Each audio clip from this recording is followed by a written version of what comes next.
오늘은 아주 특별한 날이죠. 우리가 그동안 기도하고 사랑하기 때문에 기도하고 꼭 우리가 믿는 이 구원을 함께 누리기 원했던 소중한 분들이 오신 날입니다. 정말 잘 오셨습니다. 옛날에는 우리가 축하할 일이 있을 때 이 SNS, 스마트폰이 없을 때 또 핸드폰이 없을 때는 축전을 쳤습니다. 우체국에 가서요. 교회 안에서 젊은 남녀가 이성교제를 하다가 서로 맞지 않아서 건전하게 사귀다가 잘 헤어졌어요. 그런데 얼마 후에 이 자매가 여성이 결혼한다는 얘기를 듣고 이 형제가 교회 젊은 청년 남성이 축하하고 싶었어요. 우체국 가서 축하의 전보를 씁니다. 참 귀한 자매가 결혼하게 돼서 축하한다고, 가서 행복하게 살라고, 그리고 맨 밑에 성경 말씀을 꼭 한 줄을 넣고 싶었어요. 근데 아시는 대로 축전은 짧게 해야 되니까 내용을 다 못 넣으니까 그냥 몇 장 몇 줄 요것만 쓰는 거였거든요. 그것도 좀 길면 안 되니까 우리 교회 다니는 분들은 요한일서 하면 줄여서 요일이라고 쓰거든요. 그래서 그 형제가 요일 4장 18절 내용은 뭐였냐면, 사랑엔 두려움이 없나니 온전한 사랑이 두려움을 내쫓느니라. 내가 자매를 건전하게 좋아했기 때문에 걱정하지 말고 가서 신랑과 행복하게 살라는 뜻이었어요. 근데 이게 전달되는 과정에서 직원의 실수로 요일에서 일자를 빼고 보낸 거예요. 요가 되면 교회 처음 오신 분들 요한복음이라는 뜻이거든요. 요 4장 18절로 전달이 됐어요. 자매가 딱 보고 성경을 찾아보니까 너에게 남편이 5이 있었으나 지금 있는 남편도 내 남편이 아니니 내 말이 참되도다. 우리 교회 다니면 아주 사마리아 여인에게 예수님 하신 그 말씀이 간 거예요. 한 글자의 탈락이 엄청난 사고를 치게 된 거죠. 때로는 글자 하나가 중요하지 않을 수 있지만 어떨 때는 글자 하나도 중요합니다. 오늘 귀한 성도님들과 보배로운 처음 오신 분들에게 제가 오늘 나눌 얘기는 글자 하나까지 중요한 내용이 되겠습니다. 그게 복음이라는 건데요. 제목이 다시 알려야 할 복음입니다. 이 제목은 이 1절에서 나왔어요. 형제들아, 내가 너희에게 전한 복음을. 바울이라는 분이요, 고린도라는 교회에 이미 복음을 전했어요. 너희에게 알게 하노니, 전했는데 알게 하니까 다시 알게 하는 거죠.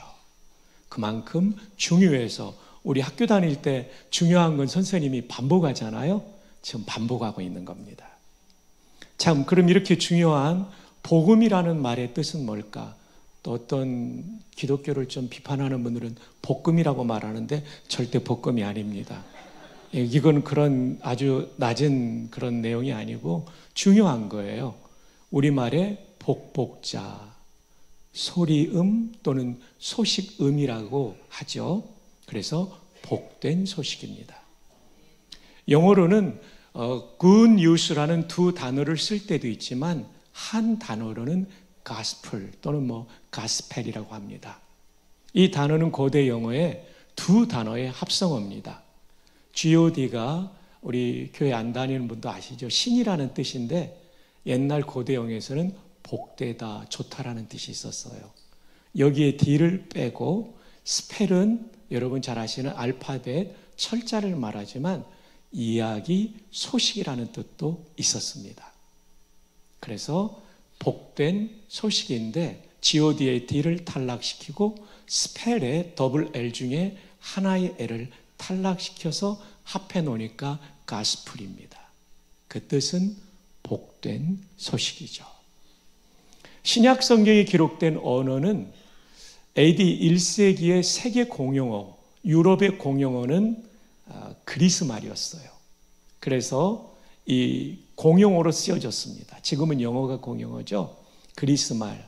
근데 왜 헬라어라고 그러냐면 그리스는 헬라 문명을 가지고 있었기 때문에 그리스 말을 헬라어라고도 합니다. 헬라어로는 유앙겔리온이라고 합니다. 한번 따라해 볼까요? 유앙겔리온. 여러분 발음이 거의 신학대학원 수준이십니다. 유라는 말은 좋다, 복되다. 앙겔리온이라는 말은 소식이니까 합해 놓으니까 복된 소식이죠. 다 일치하죠. 우리말부터 헬라어까지. 근데 헬라어에 12권짜리 언어 사전이 있는데 편저자 이름을 따라 키텔 사전이라고 하는데 이 사전에 보면 유앙겔리온 뜻이 많은데 그 중에 하나 주목할 것은 전쟁에서 승리하고 그 소식을 전할 때 전쟁에서 승리의 소식을 전하는 것, 승리한 소식을 전하는 걸 유앙겔리온이라고 불렀습니다. 왜냐하면 고대 전쟁은 정말 참혹했어요. 패전 국가의 국민은 집단 학살을 당하지 않으면 일생을 노예로 살아야 됐어요. 우리는 민주주의 사회에 살기 때문에 노예가 얼마나 비참한지 모릅니다. 노예는 교회사에 따르면 말하는 짐승, 사람 대우를 못 받았죠. 여성 노예들이 당했던 일은 입에 담기도 어렵습니다. 그런데 전쟁에서 이기게 되면 죽지 않아도 되고 노예가 되지 않아도 되니까 얼마나 복된 소식입니까? 그런 뜻이에요. 이것을 제가 제2차 페르시아 전쟁으로 재구성을 해보았습니다. 이 전쟁은 BC 490년에 있었고 그 당시에 가장 강한 페르시아와 도시국가인 아테네, 쉽게 말하면 싱가포르 같은 국가예요. 여기에 미국이나 중국 같은 나라가 공격하면 어떻게 되겠어요? 이길 수 없는 전쟁인데 페르시아의 병력은 25,000명, 아테네의 병력은 10,000명. 누가 보더라도 이길 수 없는 전쟁이었어요. 이 전쟁은 마라톤 평야에서 이루어졌기 때문에 근대 올림픽의 마라톤 경기가 여기에서 유래합니다. 참 다행스러운 것은 아테네의 총사령관이 아주 지혜로운 사람이었어요. 우리가 비록 열세이지만 적군인 페르시아에도 약점이 있을 것이다. 정보 파악을 해보니까 페르시아는 전면은 매우 강하지만 측면이 약하다는 것을 알게 돼요. 전투가 개시되자 모든 전투의 역량을 측면에 집중시키므로 드라마틱한 대역전극을 이루게 됩니다. 이때 페르시아의 전사자가 6,400명, 아테네군의 전사는 192명. 아테네군은 정말 감격했어요. 우리가 이겼다. 죽지 않아도 되고 노예되지 않아도 된다. 그리고 죽음과 같은 시간을 보내고 있는 아테네 시민들에게 이 기쁘고 복된 소식을 전하기 위하여 한 명의 병사를 차출합니다. 그의 이름은 파이데피디스.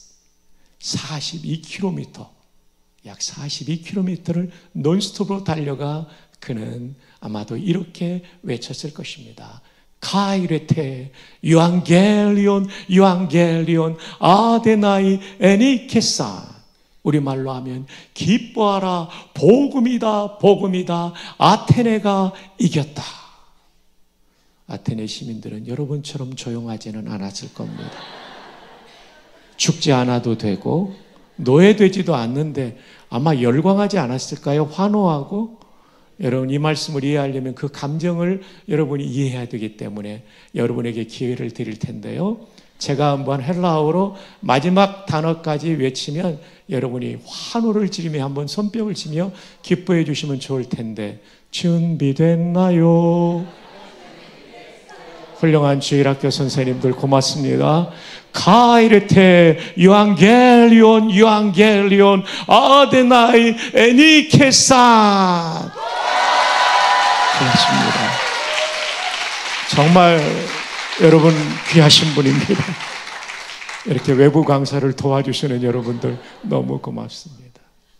근데 이 단어를 하나님, 특별히 성령 하나님께서 예수님의 십자가 부활을 통한 구원을 설명하는 단어로 성경 기록자들에게 선택하게 하셨어요.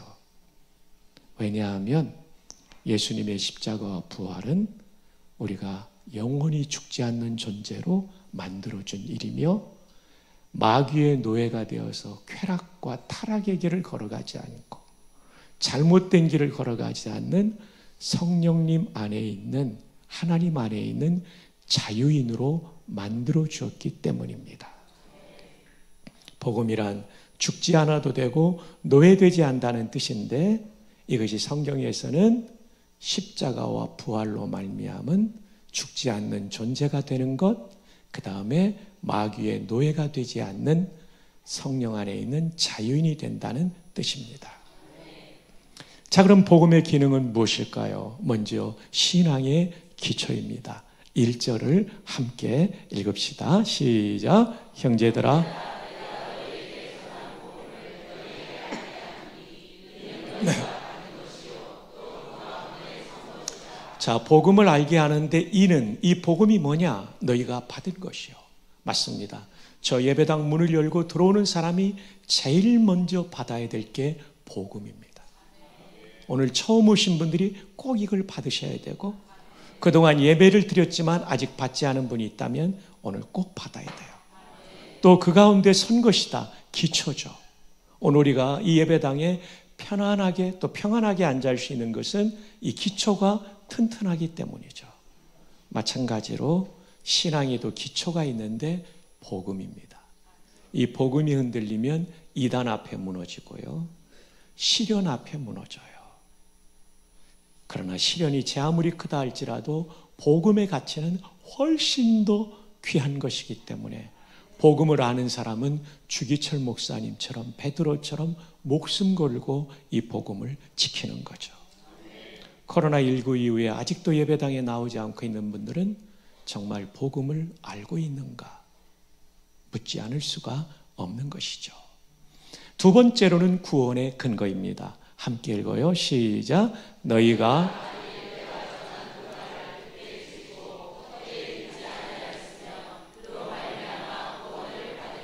내가 전한 그 말은 1절의 복음을 받는 말입니다. 굳게 지키고, 이 굳게 지킨다는 것이 영어 성경은 꽉 붙잡고 hold fast라고 되어 있습니다. 꽉 붙잡고. 물에 빠져 죽어가는 사람에게 구명줄을 던져주면 대충 붙잡지 않죠. 꽉 붙잡죠. 이거밖에 살 길이 없으니까. 예수님의 십자가와 부활의 복음을 꽉 붙잡는 사람, 이것밖에는 구원의 길이 없다고 믿는 사람은 구원을 받습니다. 한 번 더 풀이하면 헛되이 믿지 않는 거죠. 대충 믿는 것이 아니라 진짜 믿는 거죠. 그로 말미암아 구원을 받습니다. 세 번째로는 행복의 출발입니다. 함께 읽어요. 사랑하는 자요,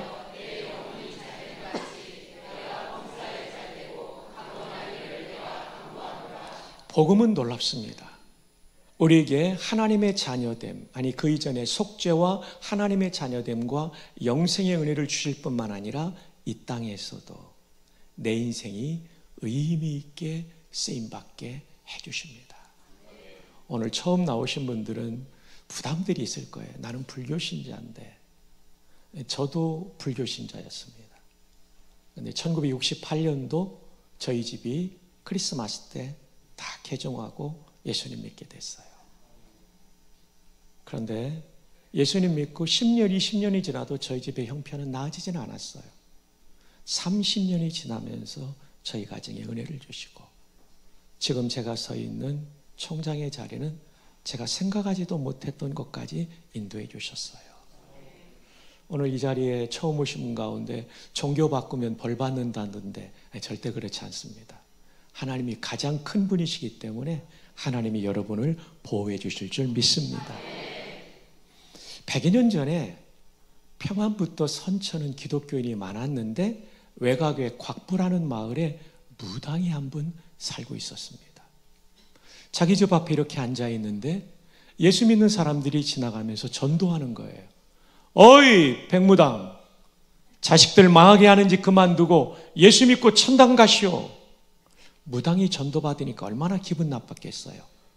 야 이놈들아, 천당이든 백당이든 니들이 나가라 하고 막 소리쳤더니 다 도망가 버렸어요.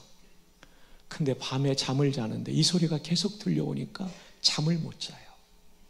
그 다음 주일에 교회를 나가서 온 가족이 예수님을 믿게 됩니다. 근데 이 집에 아들이 있었는데 아주 청명했어요. 선교사님이 소요리 문답 가르치면 소요리라는 얘기는 중요한 교리를 문답 형태로 가르치는 내용인데 대요리가 있고 소요리가 있는데 중화요리하고는 다릅니다. 대요리는 좀 길고 196문항이고 이 소요리는 176문항이고 그렇게 좀 길이 차이기 때문에 대요리, 소요리가 있는데 요리는 중화요리하고 다른 중화요리는 재료 요자를 쓰고 이 소요리는 중요할 요자를 씁니다. 중요한 교리를 문답 형태로 가르치는데 굉장히 길거든요. 이걸 다 외우는 거예요. 얼마나 감동받았겠어요, 선교사님이. 어느 날 신방 가면서 장작을 좀 쪼개 놓으라고, 그때 땔감이 나무잖아요. 이 장작을 펴놓으라고 그랬는데 조금 하고 집에 갈 줄 알았는데 그날따라 신방이 늦게 맞춰진 거예요. 집으로 돌아오는데 장작 패는 소리가 들립니다. 선교사님이 감동을 하죠. 총명할 뿐 아니라 성실하구나. 그래서 이 아들을 미국 유학을 보냅니다. 그리고 1927년도에 그 유명한 명문대학인 예일대학교에서 박사학위를 받아요. 놀라야 될 때 안 놀라면 제가 놀라게 됩니다. 지금도 예일대학교에서 박사 받기 어렵습니다. 귀국하여 연희 전문에서 교수가 되고 6.25 전쟁 때는 문교부 장관, 지금의 교육부 장관이 되고 군목제도 창설을 위해 한경직 목사님과 함께 이승만 대통령을 설득하여 1951년 2월 17일 군목제도가 창설되어 지나간 70년 동안 얼마나 많은 젊은이를 구원했습니까? 1957년 연희대학교와 세브란스 의대가 합쳐져서 연세대학교가 될 때 백무당의 아들이 초대 총장이 됩니다. 그분이 바로 용재 백낙준 박사입니다. 백무당의 아들이에요. 여러분, 우리가 예수님을 믿게 되면 처음 오신 분들 속죄와 하나님의 자녀됨과 구원의 은혜가 제일 크지만 이 땅에서도 시간은 좀 걸리더라도 여러분 가문이 의미 있는 하나님께서 주신 그 재능과 부르심에 따라 의미 있는 인생을 살아가게 될 줄 믿습니다. 복음은 이렇게 놀라운 것입니다. 구원의 근거, 신앙의 기초, 행복의 출발입니다. 그렇다면 복음의 내용은 무엇일까요? 첫째는 십자가입니다. 여러분 십자가 많이 들으셨죠? 오늘 그 의미를 여러분과 함께 나누려고 합니다. 3절을 함께 읽어봅시다. 시작. 내가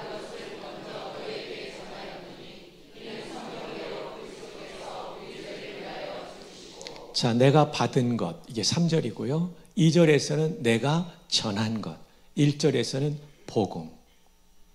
다 같은 말을 표현을 달리하면서 각 문장마다 집어넣고 있는 바울이라는 사람은 학자입니다. 그래서 주제가 흐려지지 않도록 하고 있는 거죠. 이는 이 복음이 뭐냐면 성경대로, 여기서 말하는 성경은 구약 성경을 말합니다. 왜냐하면 고린도전서를 쓸 때는 신약이 완성되지 않았으므로 성경, 구약 성경 예언대로 그리스도께서 우리 죄를 위하여 어디에서 죽으셨나요? 십자가. 십자가는 우연히 벌어진 것이 아니라 구약 창세기 3장 15절부터 계속해서 예언해 오신 메시아의 사역으로서의 십자가. 거기서 우리의 죄를 다 속죄하신 거죠. 십자가가 왜 복음이냐면 십자가만이 우리 죄를 속죄하기 때문입니다. 이것을 구약의 한 사건을 통해 설명하죠. 구약 안에는 죄인이 용서받는 속죄제사가 있는데요. 우리 형제님 저를 돕기 위해 잠깐만 앞으로 나오세요. 예, 뒷줄에 바로 그분이십니다. 네. 제가 구약의 죄인이면 하나님의 심판을 받아야 되고 즉사하는 경우도 있었는데 용서받으려면 제사장, 지금의 목사하고 비슷하죠. 제사장 앞에 갈 때 이렇게 잘생긴 양 한 마리를 끌고 가야 돼요. 자, 제가 금요일 왔을 때 한번 했지만 이거 한 번 더 할게요. 중요하니까 형제님 이렇게 양처럼 한번 해주세요.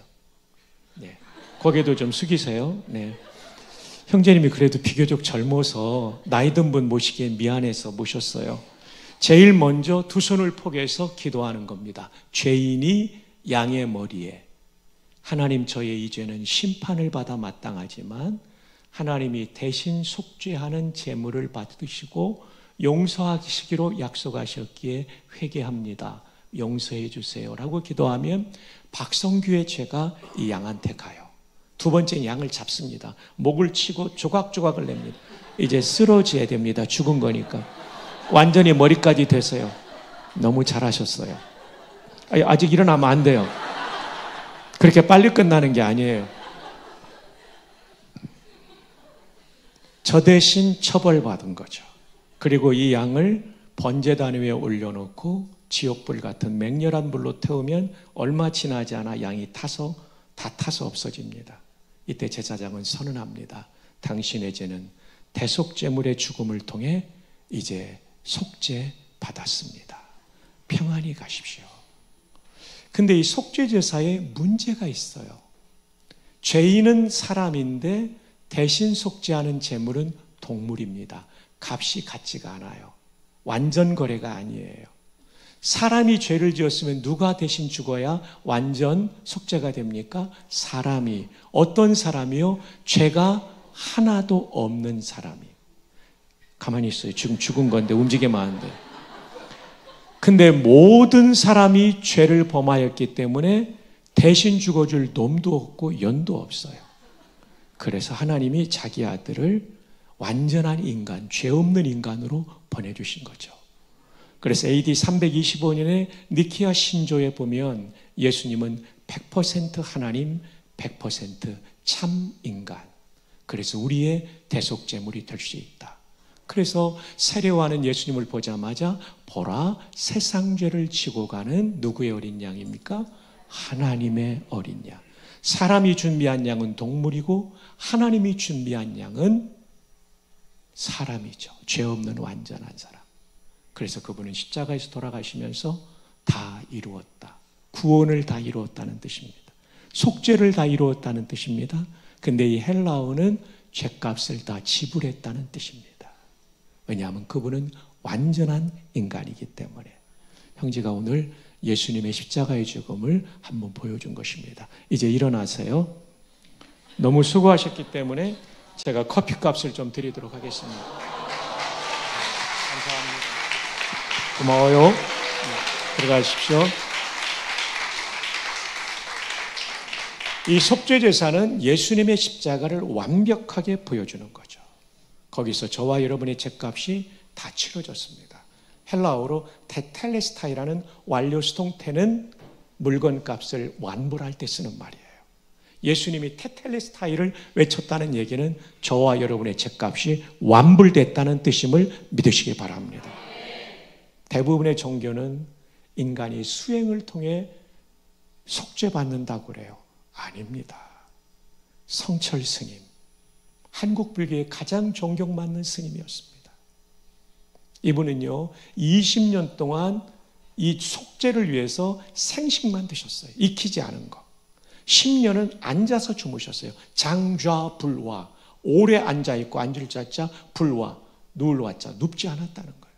근데 이분이 돌아가시면서 하신 말씀이 뭐냐면 내가 수많은 중생의 무리를 속였으니 내 죄가 수미 산을 넘는다. 불교의 전설의 산으로서 높이가 112만 킬로미터. 에베레스트가 8.8km밖에 안 돼요. 내 죄가 그렇게 많다는 거죠.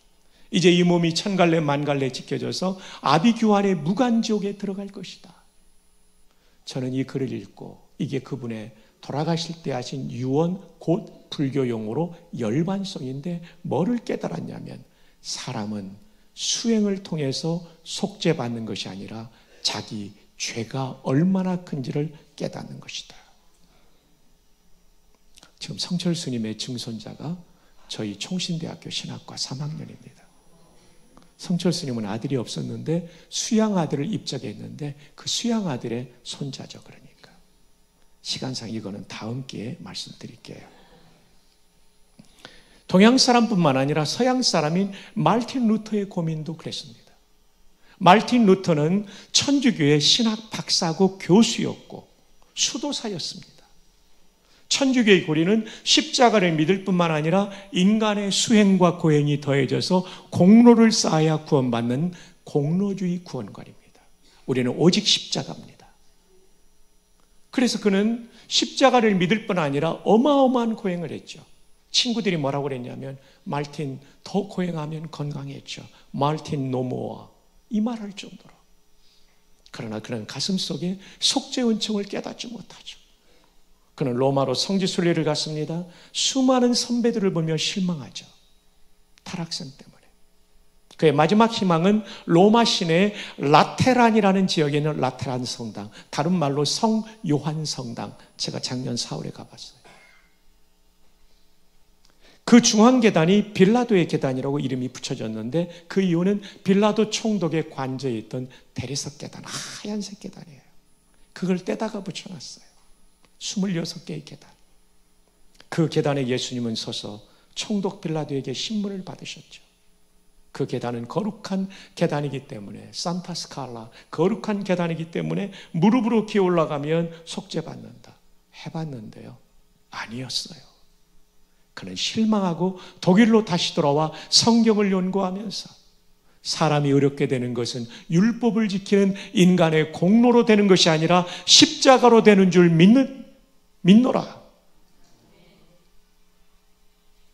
나는 우리 주 예수 그리스도의 십자가 외에는 결코 자랑할 것이 없노라.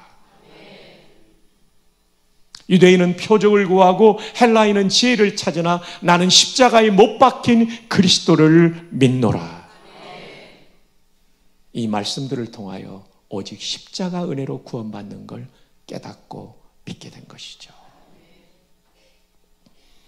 제가 올해로 목사된 지 38년, 내년 3월이면 39년이 됩니다. 그리고 전도사 된 지는 41년, 내년 4월이면 42년이 됩니다. 그런데 여러분, 제 안에는 아직도 죄성이 있습니다. 옛날보다 좋아졌지만 목사요, 신학닥인 총장인 저에게도 죄성이 있습니다. 제가 얼마나 많은 순간 성경을 읽고 기도했겠습니까? 불교용어로 말한다면 수행을 했겠습니까? 그럼에도 인간의 죄성은 없어지지 않아요.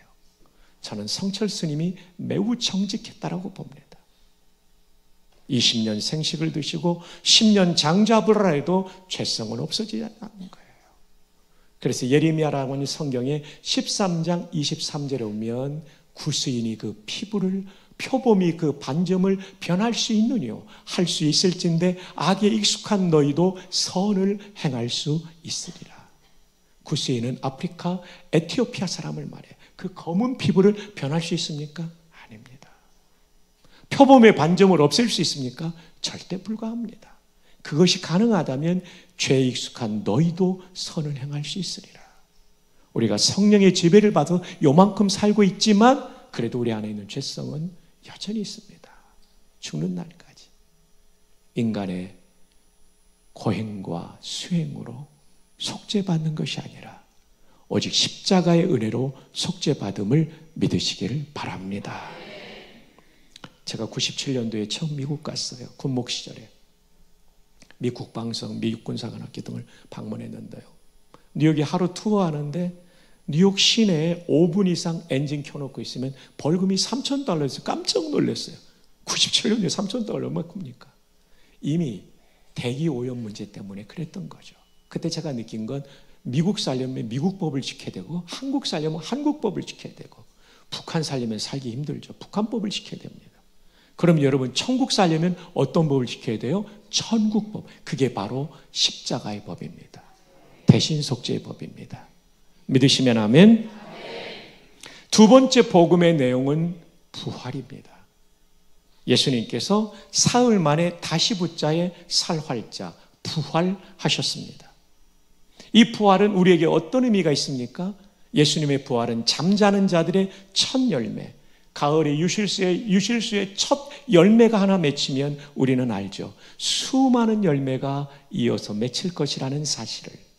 이와 같이 예수님의 부활은 예수님의 부활로 끝나지 않고 저와 여러분의 부활로 이어질 것입니다. 언제요? 마지막 나팔, 역사의 마지막을 알리며 예수님의 재림을 알리는 The Last 트럼펫 소리와 함께 부활하게 될 것을 말합니다. 예수님 재림 때까지 살아있는 사람은 부활의 몸과 똑같은 상태로 변화하고 그때 이미 죽은 사람은 다시 살아나는 부활을 경험할 겁니다. 예수님이 지금 재림하시면 저와 여러분 부활이 아니라 변화입니다. 근데 똑같은 상태이죠. 근데 이 몸은 어떤 몸입니까? 썩을 몸으로 우리가 땅에 묻혔는데 살아날 때는 썩지 않는 몸, 영원히 죽지 않는 몸을 입게 될 것입니다. 근데 죽지 않는데 암에 걸려서 영원한 삶을 산다면 얼마나 힘들겠어요. 근데 약한 것으로 심고 강한 것으로. 여러분 그때는 신경통도 없을 것입니다. 디스크도 없을 것입니다. 머리 빠진 사람들 다 복원될 줄 믿습니다. 흰머리 소녀들 머릿결이 아름다울 줄로 믿습니다. 너무 살 빠져 얼굴이 쭈글쭈글한 분들 보톡스 안 맞아도 아름다울 줄 믿습니다. 자, 우리 옆에 분에게 하이파이브 하면서 축복합시다. 그날에 당신은 눈부실 거예요. 네, 정말 멋지실 거예요. 또 하나 중요한 것은 마음의 죄성이 다 거룩하게 된 영광의 몸을 입게 돼요. 욕된 것으로 심고 영광스러워. 목사인 저도 신학대학 총장인 저도 죄성이 있지만 그날에는 완전히 죄성이 극복된 놀라운 몸을 입게 될 것입니다. 여러분, 이단들이 재림을 변질시켰지만 재림은 성경에 정말 중요한 내용이고 그때 우리의 구원은 육신의 부활을 통해 완성될 것입니다. 이어령 박사님에게 제가 복음 전한 적이 있었어요. 군목을 마치고 미국 남가주 사랑교회 수소포 목사로 갔을 때 어느 날 딸 이민아 변호사, 이민아 집사님이 교회에 전화를 했어요. 전도사님에게. 엄마 아빠 오셨는데 복음 전해달라고. 오정현 목사님 멀리 출타 중이어서 수석부 목사님 제가 갔어요. 가서 복음을 잘 전하고 마지막에 예수님 영접하겠냐고 그랬더니 이어령 박사님이 문학가니까 거절도 문학적으로 하더라고요. 보통 거절하는 분은 오늘은 아닌 것 같아요. 목사님 그러는데 이분이 그러시더라고요. 목사님 미안합니다. 허스키한 목소리로요. 아직은 마음에 저항감이 있습니다.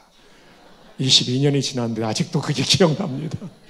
근데 예수님 믿는 건 오늘 오신 분도 마찬가지로 억지로 하는 게 아니거든요. 본인이 마음을 열고 자진해서 해야 되니까 박사님 이건 억지로 하는 거 아닙니다. 제가 기도해 드릴게요 했는데 3년 후에 하용조 목사님 통해서 예수님 믿으셨어요. 그리고 이어른이 쓴 책이 지성에서 영성으로. 평생 지성을 최고의 가치로 두었던 분이 그 위에 영성의 세계가 있다는 것을 깨닫고 쓰신 책이죠. 이 책에 대한 소개를 한 기자는 그렇게 말하죠. 평생 논어를 붙잡았던 이어령 박사가 이제는 성경을 붙잡았다. 저도 논어 읽어봤는데 동양인의 지혜서죠. 단지 거기는 복음이 없을 뿐이죠. 하나님과의 인격적 관계가 없을 뿐이죠. 자, 이어령 박사님이 쓰신 책을 제가 빨리 사서 읽어봤더니 151쪽에 이런 내용이 나와요. 딸 미나련의 하나님을 만나게 되었지만 그렇다고 딸이 실명 위기에서 치료된 것 때문에 기독교를 받아들인 것은 아닙니다. 그런 기적은 목적이 아닙니다. 지금 하나님께서 병을 고쳐주셔도 언젠가는 누구나 죽게 됩니다. 그러므로 지상의 진짜 기적은 단 하나, 부활과 영원한 생명뿐입니다. 진짜 아멘이죠. 이게 진짜 기적이에요. 부활을 통해 우리의 구원이 완성되는 거죠. 자, 이것은 기말고사에 꼭 나올 수 있는 내용이 되겠습니다. 십자가와 부활이 복음인 것을 제가 도표로 그려보았고 저희 학교 조직신학 교수들이 감수해 준 내용입니다. 첫 번째, 인생의 정말 중요한 순간은 누구도 피할 수 없는 죽음의 순간입니다. 저도 죽고 여러분도 죽습니다. 아멘 안 해도 다 죽습니다. 우리는 죽음하면 사라지고 없어지는 것으로 생각하지만 성경의 개념은 분리입니다. 타나토스. 영어 하시는 분들은 죽음학이 여기서 나온 타나톨로지라는 거 다 알고 계시죠? 분리예요. 우리가 죽을 때 영혼과 육신이 분리가 일어나요. 요한복음 19장 30절에 예수님의 영혼이 떠나가셨다, 분리됐다라고 예수님의 죽음을 설명하죠. 육신은 다양한 경로로 분해가 이루어지지만 영혼은 즉시 천국 아니면 지옥 가는데 십자가의 복음을 믿어 속죄받은 사람, 죄값이 완불된 사람은 십자가 은혜로 하늘 낙원이라 불리는 천국에 가는 줄로 믿습니다. 십자가상의 강도가 예수님께 신앙 고백하자마자 네가 오늘 나와 함께 낙원 천국에 있으리라고 분명히 말했죠. 여기서 우리는 알아야 됩니다. 십자가의 은혜가 얼마나 큰지. 십자가성의 강도면 최악의 흉악범이에요. 그런데 십자가 은혜로 속죄받으니까 죽자마자 아무런 공로를 쌓을 시간이 없었어요. 교회 봉사할 시간도 없었어요. 근데 예수님 믿은 거죠. 그럼 또 어떤 분은 나도 저 사람처럼 마지막 죽기 전에 1분 전에 믿어야지. 여러분, 그게 안 될 수도 있다는 사실을 아셔야 됩니다. 오늘 믿으셔야 돼요. 오늘. 그리고 연옥교리가 잘못됐다는 것을 알게 됩니다. 연옥이 있다면 예수님이 너 연옥 갔다가 천국 가라, 낙원하라 그래야 되는데 그러지 않으셨어요. 연옥 없습니다. 천국과 지옥만 있어요. 그러나 십자가의 은혜로 속죄받은 사람은 지옥 가는 거죠. 오늘 귀하신 처음 오신 분들, 여러분을 초청한 새가나안 교회 성도들이 이것 때문에 여러분을 모신 거예요. 천국과 지옥이 분명히 있고 십자가를 믿어야 천국 가니까 모신 거예요. 그리고 이 땅에서도 영생을 맛보니까 정말 기가 막힌 삶을 사니까 모신 거예요. 지금은 중간 상태입니다. 영혼만 천국과 지옥에 들어가 있고 입장할 사람이 다 안 갔기 때문에. 그러나 이제 다 들어가는 순간이 옵니다. 예수님의 재림이죠. 초림은 2000년 전에, 재림은 다시 오시는 거죠. 다시 제자. 이때 재림 때 영혼은 영원히 살아있는 존재이기 때문에 육신의 부활이 이루어집니다. 근데 이 부활은, 성도의 부활은 영광의 부활이요, 불신자의 부활은 치욕과 저주의 부활이기 때문에 저희가 오늘 새 생명 축제를 하는 겁니다. 부활이, 성도의 부활이 먼저고 불신자의 부활은 두 번째입니다. 다 부활해요. 여러분, 물거품처럼 사라지는 존재가 아닙니다. 죽는다고 끝나는 게 아니라 영원한 삶이 있어요. 영원한 삶을 어디서 보낼 거냐? 그것 때문에 여러분을 모신 거죠.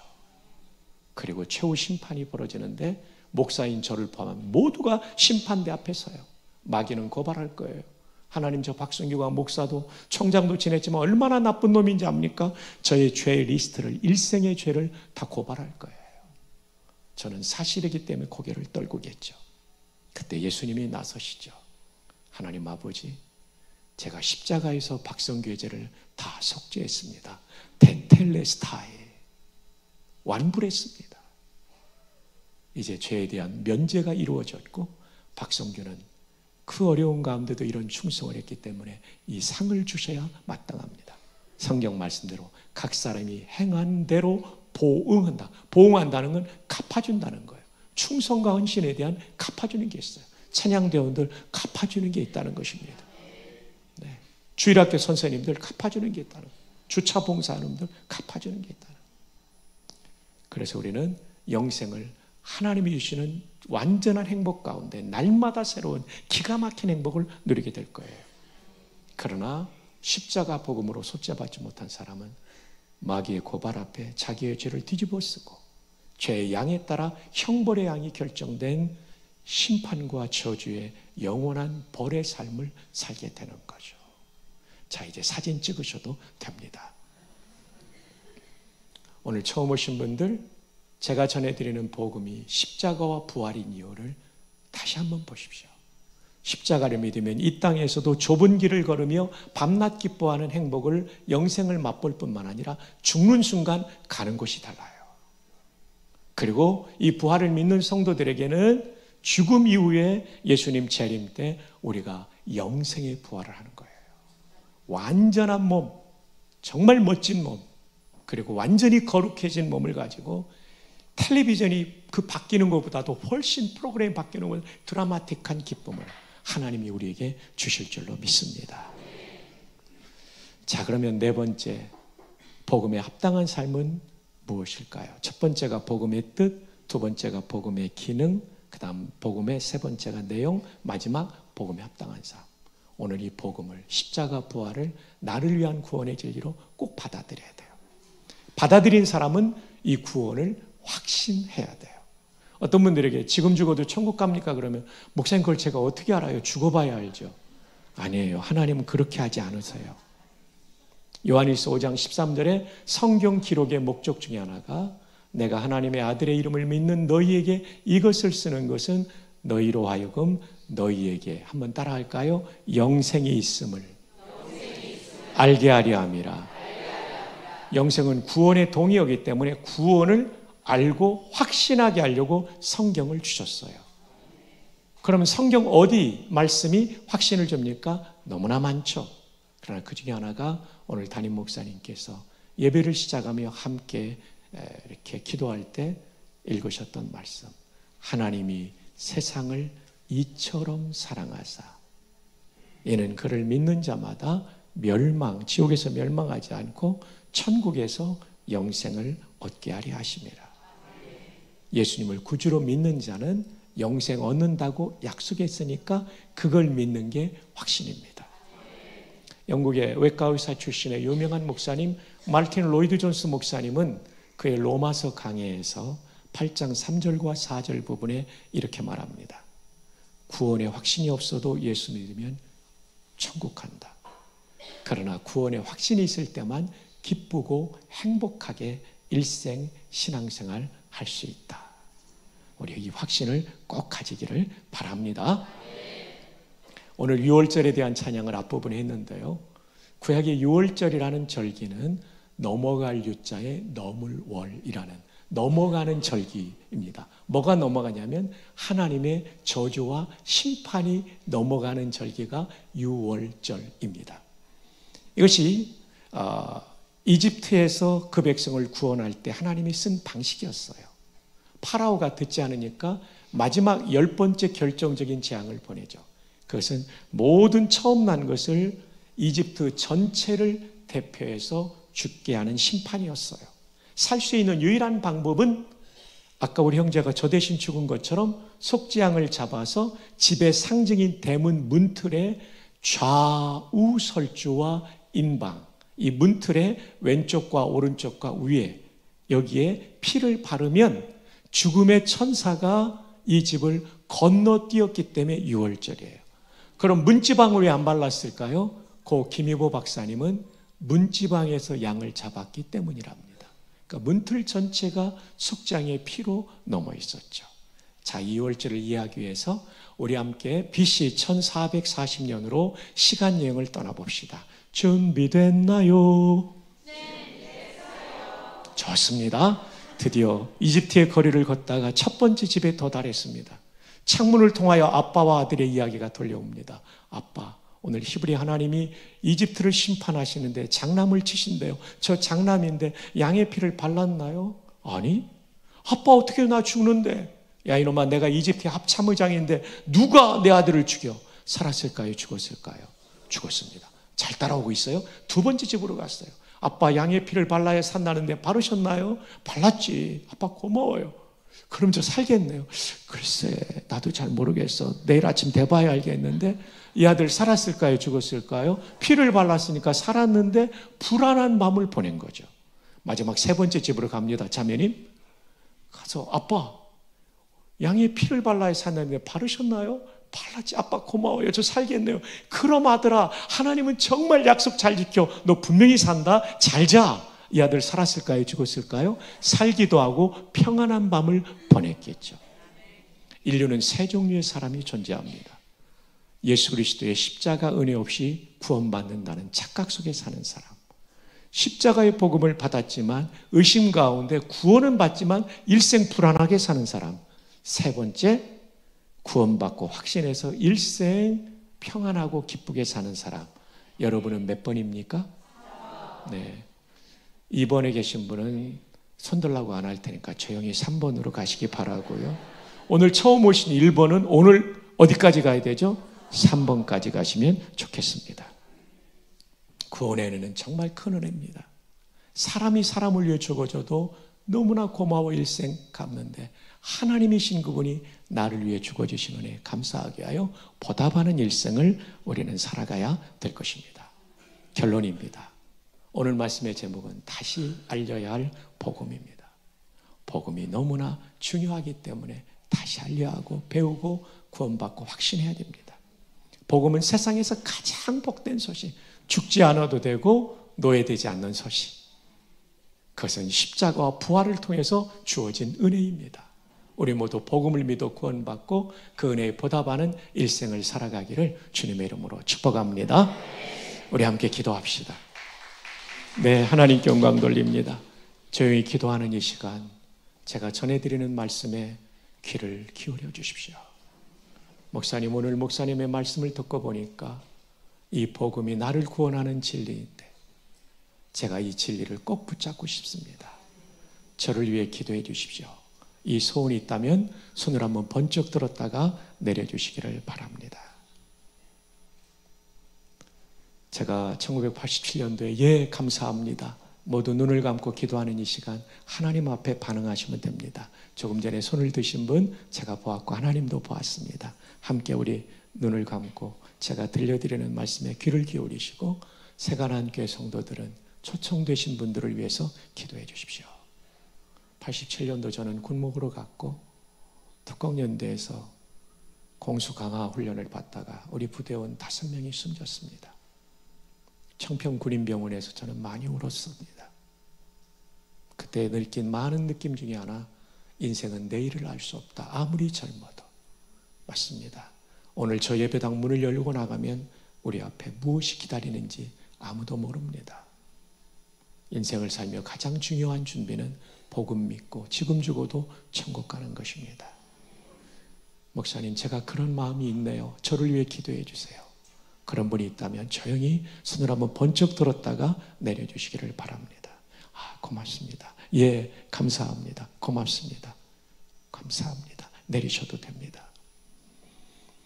스펄전이라는 영국 목사님은 한 사람이 구원받을 때 천국의 예루살렘 거리는 구세주의 기쁨의 눈물로 강물을 이룰 것이다. 우리 주님이 그토록 여러분을 사랑하십니다. 구원하실 뿐만 아니라 여러분의 일생을 복되게 인도해 주실 거예요. 박성교 목사처럼. 제가 그 예수님을 나의 구주로 믿고 싶습니다. 복음을 믿습니다. 저를 위해 기도해 주십시오. 소원이 있는 분은 손을 한번 번쩍 들었다가 내려주시기 바랍니다. 감사합니다. 고맙습니다. 정말 감사합니다. 재작년에 저는 코로나를 앓고 인후통이 심해서 힘들었습니다. 설교자에게 목소리가 망가지면 너무나 어려운 거죠. 다행히 가정의학과 원장이신 집사님이 주신 팍스로비드라는 약을 먹고 제가 완전히 치료되었어요. 팍스로비드의 화학적 원리를 알지 못하지만 믿음으로 받아들인 거죠. 오늘 처음 오신 분, 성경을 다 알고 믿을 수는 없어요. 이 정도면 여러분의 속죄를 이루기에 충분한 진리의 약이 전달되었어요. 팍스로비드보다 강력한 치료제인 이 복음을 믿고 구원받기를 원합니다. 그런 소원이 있는 분 한번 손을 마지막으로 번쩍 들었다가 내려주시기 바랍니다. 네, 감사합니다. 고맙습니다. 감사합니다. 마지막으로 한 번 더 초청합니다. 용기를 내어 손을 번쩍 들었다가 내려주십시오. 제가 기도해 드릴게요. 감사합니다. 자, 손을 들었던 분들은 가슴에 손을 얹고 우리 모든 성도들이 저를 따라 기도함으로 이 복음을 믿고 하나님의 자녀 될 수 있고 영생을 얻을 수 있겠습니다. 우리 모두가 크게 따라해 주심으로 처음 오신 분들을 도와드립시다. 주 예수님 고맙습니다. 십자가에서 저의 모든 죄를 속죄하심을 믿습니다. 부활하심으로 이 몸도 죽지 않는 몸, 병들지 않는 몸, 죄짓지 않는 거룩이 완성된 영광의 몸을 입을 줄 믿습니다. 이제까지 살면서 지은 모든 죄를 용서해 주시고 제 안에 들어와 주셔서 속죄의 은혜와 구원의 은총을 베풀어 주옵소서. 저도 주님 따라가며 은혜에 보답하며 살겠습니다. 예수님의 이름으로 기도합니다. 아멘. 영접하신 분들을 위해 큰 박수로 축복해 주시기 바랍니다.